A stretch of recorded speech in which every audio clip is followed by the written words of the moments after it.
Gunung Tugel ini berasal dari Boyolali, Jawa Tengah. Tugel berarti patah atau terbelah. Legenda ini bermula dari sebuah makam.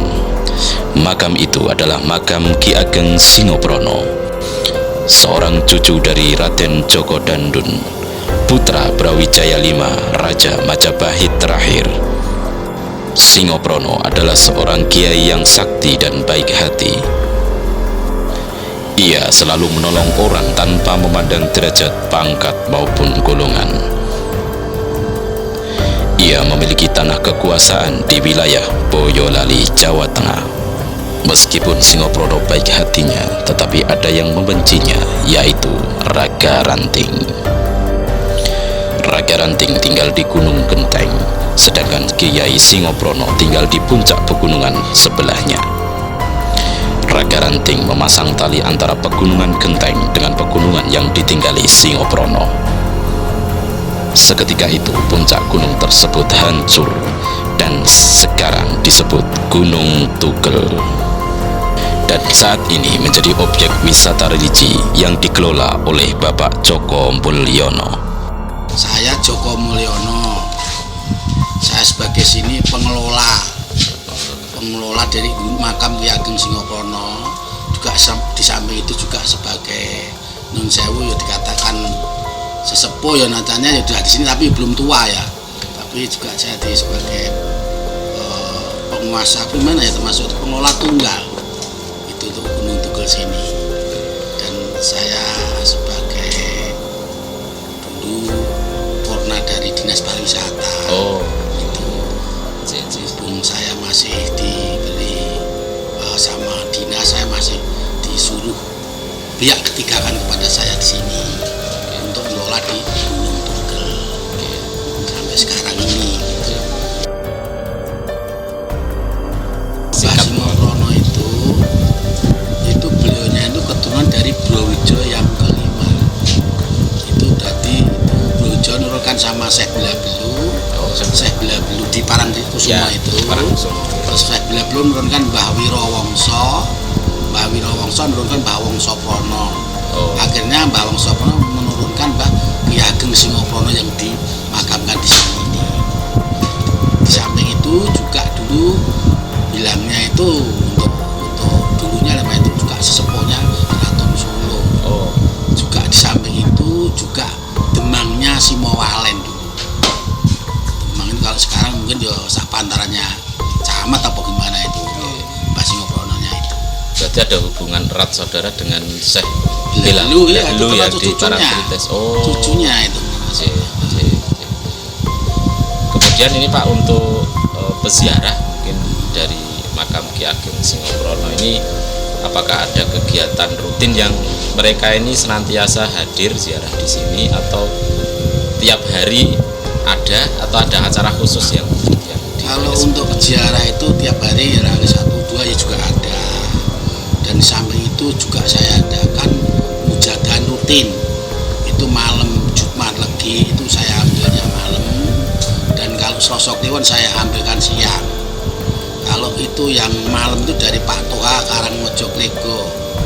Kalau yang Selasa Kliwon itu dari Pak Toha Kenteng Susuan dari Pondok Alikam. Susuan itu rutin ya Pak? Rutinan itu.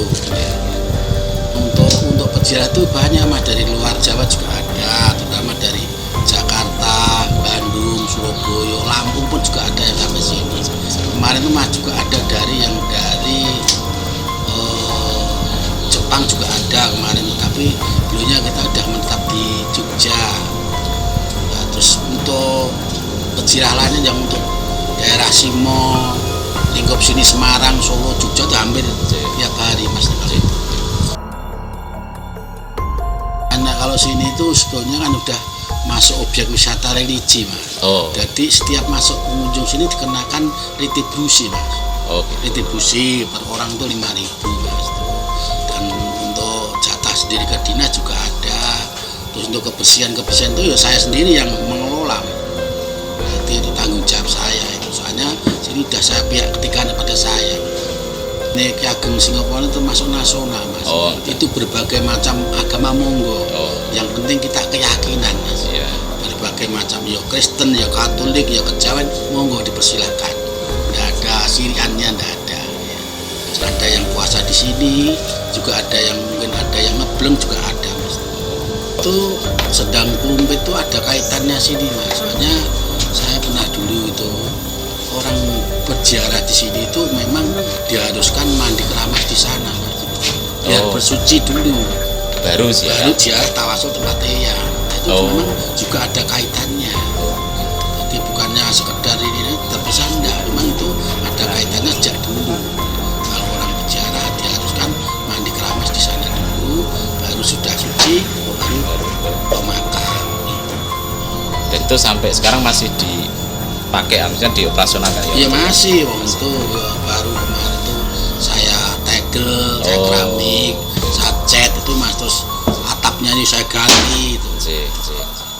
Rame itu ya malam Jumat itu. Paling rame itu kalau malam Jumat pagi, soalnya itu saya adakan mujadah. Kalau paling rame dulu waktu sebelum corona itu saya adakan khol, Mas. Khol itu biasanya saya ambilkan bulan September.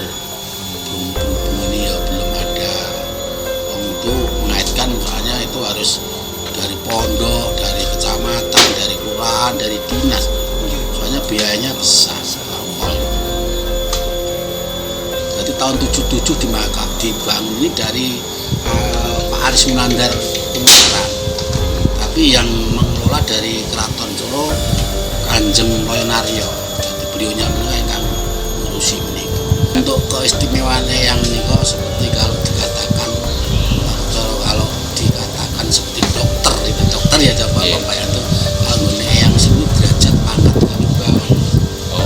Jadi terutama yang sini itu yang biasanya mau nyalon lurah, mau nyalon dewan, mau nyalon apa itu biasanya larinya ke sini.